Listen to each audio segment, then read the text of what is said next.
just waiting for everything to be set, and it's good. We're excited today. It is Wealth Wellness Wednesday. You know, that is one of our favorite days of the week. And this week we are so excited because we have a guest on. But good afternoon, everyone. This is Carol Sue, aka Naughty Boss, live from New England with TwoSistas. Hey, good morning, everyone. This is Janice, aka Wellness Diva 5.0. No downgrade anytime soon with that 5.0. Today, as Carol said, we have an amazing guest on with us today, and I am so excited to introduce him, Dr. Paul Worrell. Thank you so much for being on our podcast today. We are so excited and can't wait to dive into our conversation. Good to be here. Wonderful. So I know, and I just want to start off by saying, for the millions of Americans out there who suffer with back pain, Dr. Paul, if you could just start out giving us a little bit of background on your back pain, which really led you to write an amazing book on resolving pain, which, by the way, is a 5-star book on Amazon, which is awesome. We're so excited about that. So if we can just kind of start there and tell people, you know, as a physician, and tell us about your back pain and what led you to write that book. Yeah, many years ago, I was on a family vacation in Colorado, and I fell on the ice. It sounded like I'd landed on a box of crackers because the noise was so loud. I knew I had injured myself, and sure enough, every day for the next year, actually for 10 years, I suffered with low back pain. Some days worse than others, but it was continuous in that every day I suffered with back pain. I was teaching at a conference to doctors in San Diego. We were teaching ligamentous articular strain techniques on manipulative techniques that we could use with our patients to help them. But my back was hurting. And as I went to give a lecture, I thought, wait a minute, there's something wrong with this picture. Here I am teaching my doctors how to take care of their patients when I need to be taking care of myself. I thought, okay, you're such a hot shot, doc. Let's see what you got. Physician, heal thyself. And I did. As a matter of fact, after hurting every day for 10 years, from that day on until now, which is over 20 years later, I have not had one day of back pain. Wow. Well, I can't wait to hear this secret. So it occurred to me, you know, as I thought about what would happen if I hurt my shoulder? And I thought, well, if I hurt my shoulder, I would hold it in a guarded fashion. And I thought, well, wait a minute. If you had nothing wrong with your shoulder and you go around wadded up like that, people who go around wadded up are going to hurt from it. And so I thought, well, if there's a component of that to it, maybe I need to tend to that and see if I can make things better. It occurred to me that pain in the body only comes from 2 different reasons. Tissue damage causes pain, and flinching causes pain. There really is no third reason for it. And so I thought, well, I need to figure out how to hold myself accountable for the way I hold myself. I need to figure out how to do something to make this pain go away. And so it occurred to me that perhaps it would best be served by determining at what level I could understand that I was flinching. And so I found that there were specific areas, and they correspond really with shiatsu points, they're trigger points. And that when you check those spots, if they're inappropriately tender and you relax or figure out how to get the muscles to relax related to that, that monitoring station will let you know, yes, you did indeed do what you intended to do, and letting go of the pain that was caused by the flinch component. And so that's basically what I've done. I figured out how to hold myself accountable for the way I hold myself, figured out how to recognize that there was a flinch pattern involved, how to turn it off, and then more importantly, how to sustain it. And so I just had to share all this. And so eventually I got around to the point of getting it down in print to where I could share it with people. That is wonderful, because I think that, you know, obviously, like with you as an osteopathic, and I hope I am pronouncing that correctly. I have that word. Being an osteopathic medicine, I'm sure helps you with your patients that deal not only just with back pain in general, but really with, don't you think, Carol, so with pain in general? Absolutely. And I love that line that you said about holding yourself accountable for holding yourself. I mean, you have to, sometimes we forget about, our posture, how we stand, and ways to really improve that. And then really just doing those simple techniques that you think, I don't think I can do that. Or will it be that impactful that it will make a difference?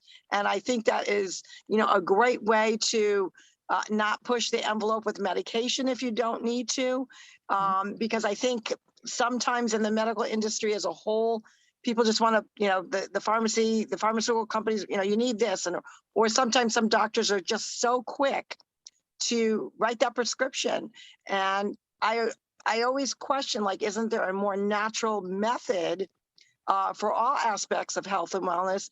But I would have never really imagined for that. I'm one who suffers from lower back pain, fell out of a tree as a little kid and landed on a picnic table. And I still to this day have those days where it bothers me more than not. And whether probably more so that I didn't realize, I've developed strategies in either how I'm sleeping or how I'm sitting to help alleviate it. So I didn't realize even, that was a thing. So truly, it comes down to this. When somebody comes to me and says, "Doctor, it hurts when I do this," there's only one answer. Don't do that, right?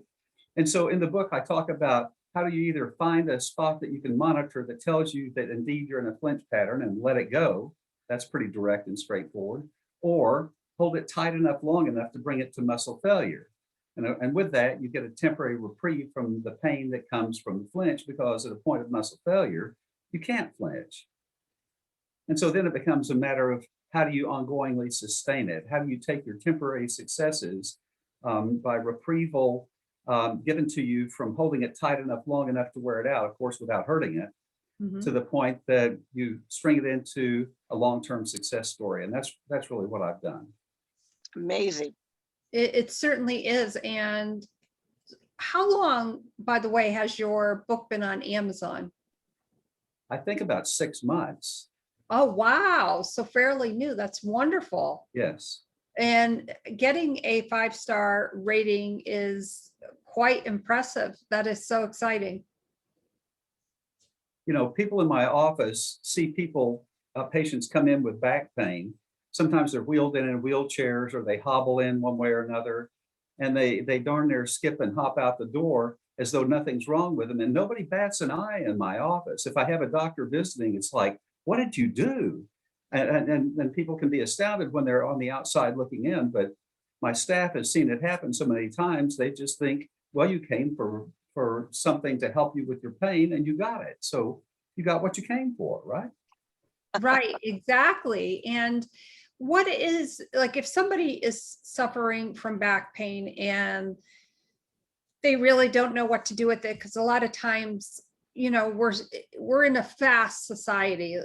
Everything is fast. What are some things that they should be aware of, or things perhaps that if it's this, really they should go to the emergency room, or if it's something like this, call your doctor right away, make sure you get an appointment or something going? Rarely do you have an emergency where you need to go ahead and seek urgent medical care. If you have the techniques that I put out in resolving pain at hand, the first thing is don't do anything to aggravate or pick a fight with your built-in self-protect mechanism. The self-protect mechanism is very primitive, and it sees pain as an attack, and only as an attack. And so you have to somehow figure out a way to conceptualize this such that you recognize the information you need as a competent problem solver to solve the problem. Every moment of our lives, we live as either competent problem solvers or as victims. And I think it's fair enough that as you caption yourself as a competent problem solver, of course, you have to prove it to yourself that you're worthy of the title, that you say, okay, I recognize when I'm driving down the highway and I hear bump, bump, bump, it's not, oh my God, the wheels are coming off. No, it is, I'm not in my lane. The answer is just get in your lane, right? So pain is the information a competent problem solver needs, just like those bumps between the lanes, to get themselves squared away. So the first thing is, don't do anything that causes you to hurt. Don't do anything that provokes the response, which is predictable when people have pain. And then the second is, how do I do something about turning it off? How do I, without aggravating it, without doing anything to hurt myself, either recognize and just relax, or hold the muscles that respond to the low back pain in such a way that you get them to go away. And one of the concepts I really wanted to throw out is that when I see people with a whiplash, I have to check out their piriformis, which is that area right on the outside of the bones you sit on, right? Mhm. I know you know about that. Mhm. And virtually everybody with a whiplash has incredible tenderness in their butt, because if you stab somebody in the neck and watch their butt, you'll understand exactly what I'm talking about. That it's not just, doctor, it hurts when I do something related to where the pain is. No, the entire body reacts with tension that builds up with a flinching, wincing mechanism that is all predictable. We all know how we all respond to pain, and nobody is different, one of us from the other, in terms of the reaction. Sometimes the intensity varies according to how physically fit you are, or how strong-spirited you are, how stressed you are. But I address all those issues in the book. If you have pain, numbness, or tingling going down your leg, if you lose strength in a leg, I think that would be reason to suspect that you have something like a nerve root that is being encroached upon, that might require something more intense in terms of some kind of a surgical approach, or one of the other approaches that we have for dealing with damage done. So with such a busy practice and being the father of 10 children, how do you find time to take care of, you had mentioned about taking care of yourself. You're a physician. How do you take care of yourself? You know, the way you conceptualize a problem allows you to either deal with it, or at some point feeling like you're being victimized by it. You really don't solve the problem. You don't really develop a technique to deal with it. I've changed the way I approach my own pain, and of course have changed the way I approach dealing with my patient's pain. But it doesn't really take that much time. You know, one of the little things that I do, I can show you because we've got a video here going, is that when you take your hand and bring your thumb into the base of your hand right here, you can find a spot that's a little tender. And when you find that spot right there, right? And it's tender, and you relax your shoulders, the pain goes away. Did you feel that? Yes. Okay. So it's like ongoingly, you just kind of keep tabs on yourself, check and make sure that you're not doing something that you weren't aware of, because if you want to be a competent problem solver, you need to be a good observer, right? I Absolutely. love that. Observing what is transpiring, but knowing what to do to counteract that. If I'm doing something that's causing me to hurt and I don't recognize it, I can't fix it. But there are no excuses. There's only one answer. Like I said, when you say, doctor, it hurts when I do this. But it's like, am I doing something ongoingly that would cause me to eventually hurt from it? Well, Yeah, and I think recognize it. I think a lot of people do that. They don't associate. And I would imagine too, like even pointing out that little technique that you just showed us, who would think that doing that is going to relax the shoulder or help the shoulder? So I think there's a lot of pressure points, as you're speaking about, that the average person would not naturally associate that movement is going to impact another part of the body. Exactly. Interesting. I love it. Yeah. The other question that I have is, obviously, like I feel like I need to move around because my back bothers me from time to time, especially if I'm sitting for too long. I'd like to get up about every hour and stretch, maybe do some squats, just something to keep the blood circulation and make my muscles not freezing up. Do you have any additional tips for somebody who's constantly at their computer, because we're all at our computers every day? Great question. I love it. Yeah, reaching over and checking your hand is important. but the butt tends to tense up. And honestly, the piriformis, which is again right on the outside of the bone you sit on, becomes the telltale sign that the entire back could go out on you, or that you could have tension in it. If somebody comes to me and says, Doc, it hurts when I'm doing this, of course the answer is don't try to stretch it out. Figure out how to let go first. Now let's stretch. And so one of my daughters is a cheerleader. She's a flyer, and she's constantly doing these things where she has to put herself in these contorted positions, and she does it so much more with ease because I taught her about how to recognize the tension in the piriformis, how to hold it so tight for so long repeatedly that it's like breaking the spirit of the body, right? If you can hold it tight enough, long enough, so it's no longer tender, one, it leaves you recognizing that I have very clearly come to understand that it's only tender for one reason. And if I hold it tight enough, long enough in isometric fashion, which by the way, isometrics work so much better than reps or sets. You just hold it so tight for so long, and again, without hurting anything, to the point that when you let go, you say, okay, it is no longer tender.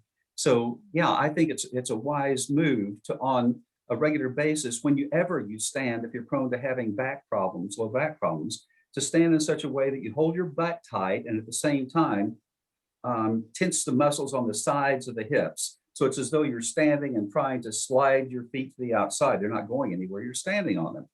But when you tense them up like that and hold your butt tight, actually, nobody, no casual observer would even recognize that you're doing anything at all. You're totally incognito, and you don't need to share that with anybody else anyway. So fair enough that you just work on ongoingly breaking the natural tendency. And when it comes down to it, all the people that you can count on in life, all the people that outwork other people, tend to hold their butt too tight. We joke about it. We talk about the tight anal sphincter, right?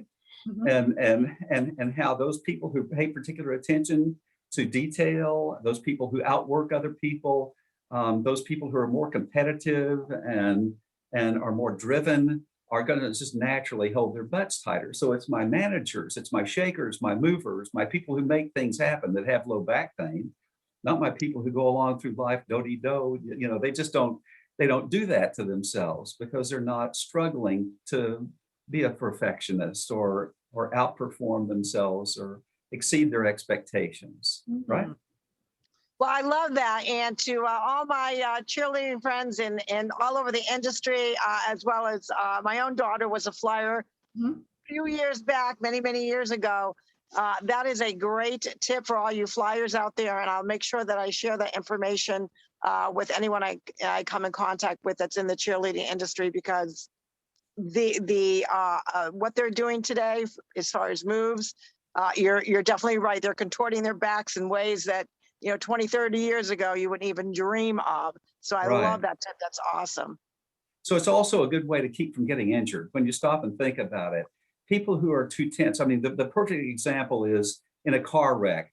If you have a drunk involved, who walks away from it? Somebody else might be killed, but the drunk walks away from it because they didn't tense up and try to protect themselves. So I think it's a good way to avoid hip and knee and ankle injuries, to have your butt and your hips as loose as you can possibly get them, so that you absorb shock and you can move with a more limber, fluid movement pattern. That makes sense. I mean, because that is a common thing. I think that's probably, when you hear of those kind of accidents, which are, devastating, you always wonder, like, how did, the person that, sadly used the poor judgment, he's scot-free, no, or she, no bodily injury other than, they're intoxicated and have got a high alcohol blood level or other levels, but it's kind of weird that way. So that's interesting to know, and that it's common sense. Well, I'll go so far as to say that nobody can pull their hamstring without having their butt too tight. The preamble to it is figure out that you're doing it so you don't ever have to get that kind of an injury. Preventative care. Yes. Yeah. Yeah. I know that you're in the Texas area, and I honestly forgot where exactly in Texas. Yeah, I'm in North Dallas. Oh, okay. North Dallas. So I know that we have some friends in that area. How would our guests get a hold of you? Yeah, it's Paul Worrell, Worrell. We're in the area of Skillman and LBJ. LBJ is like the clock, right? The loop. And I'm at the 1 o'clock position. Oh, Great. love that. I love that. 1 o'clock position. Okay. We will make sure that your information goes below the live of this video. And, you know, for those of you suffering from any type of pain, Dr. Paul, do you also do virtual appointments? I do, yes. Oh, wow. That is great to know. So we will make sure that they have your information. And I think you're an hour behind, if I'm not mistaken. We're in Central, Okay. yes. Yeah, I'm a little geographically challenged, I think especially that's an hour. I think that's an hour ahead. I think an hour behind us. Right. But Oh, okay. yeah. So wonderful. Do you plan on doing any new books anytime soon? You know, I have these ideas that I'm working on, and I'm actually board certified in family medicine as well as sleep medicine. I'm Oh, working on my 10-year certification exam next month. And so once I get that behind me, then it opens up my opportunities to go ahead and write some other things that I've been wanting to get down. so Amazing. maybe, I love the fact that Yeah. we always talk about that don't stop expanding your mind, whether it's growth, whether it's education, knowledge, because it's, to me, is the healthy recipe to keep that brain sharp. Absolutely. wonderful. So Dr. Paul, it has been our pleasure to have you on today, and we wish you great success with your upcoming projects. But I'm just curious to know, if you don't mind me asking, what type of book do you want to work on after your tenure? You know, I have particular interest in diabetes and prevention of heart disease. And this very much ties in with discoveries I've made along the way. We do a lot of echocardiograms, stress echoes, non-invasive vascular studies, and I've tied that together with some sleep medicine concepts that I really want to get out there, because I feel like when we're oblivious, we don't really have much of a perspective on life. I call it the valley of the shadow of death. For people who have severe sleep apnea, half of them should be expected to have a heart attack or stroke within 12 years. Oh, And I my, think there's a lack of understanding of that concept across the board, that you really could prevent most heart attacks and strokes if you just take care of the risk factors associated with it. And so I feel like that needs to be put out there. Well, And that's so, important work, an important message, and I wholeheartedly agree with that. That's amazing. 33% of all the guys, 39% of all the gals are going to be diabetic. And much of it has to do with modifications in the genetics of foods, particularly wheat. mm-hmm. And we all just need to be aware of that and start taking responsibility for what we can for our own health, rather than relying on catastrophic healthcare. I'm thankful we have it. I just don't want to have my patients or have myself tied into having to use it. Right. Well said. And I think too, both of our parents have adult onset diabetes and heart issues. And more than likely, I mean, I'm fighting like heck not to be considered even in that category, but it still genetically can happen. But I love what you said about taking charge of your health. I think that is so vitally important. And just a side note about the risk factors, I recently, well, actually it was about a year ago, went for a scan on my arteries. Yes. And it really opened my eyes to the potential of what things could or may happen, but more importantly, to really structure everything that we do, as Hippocrates said, let thy food be thy medicine, medicine be thy food. Hope I said that right.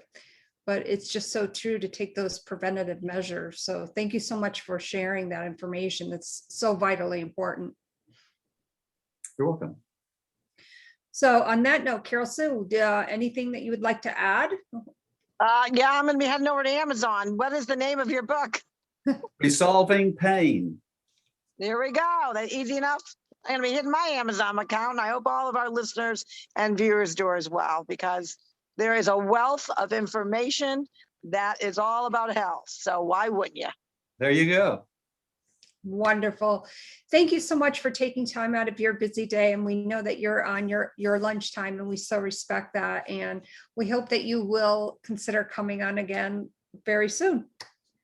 Anytime. Wonderful. My name is Janice, aka Wellness Diva 5.0. Maybe I should downgrade myself because I'm having a little tongue twister here today. I don't know what's going on. I think it's the air in the Northeast, dry, rainy, muckety muck. And I am with two Sisters, and this is Carol, so AKA Naughty Bus Live, with a big loud truck behind me because I'm outdoors trying to swat away the flies and the bugs, but I'm enjoying being in New England. We thank you so much, Dr. Paul. And remember, everyone, it is Wealth Wellness Wednesday. You know what that means. It's a healthy relationship between money and wealth and health. Pay it forward. Be kind to someone unsuspecting, because you never know what smile you'll put on someone else's face just by being kind. It really is that easy. We will see you tomorrow for Trending Thursday, which we've got a great list of what's trending. But thank you so much, Dr. Paul, and head over to Amazon and get his book. Thank you so much. We'll see you tomorrow. Bye-bye. Bye, everyone. Bye-bye.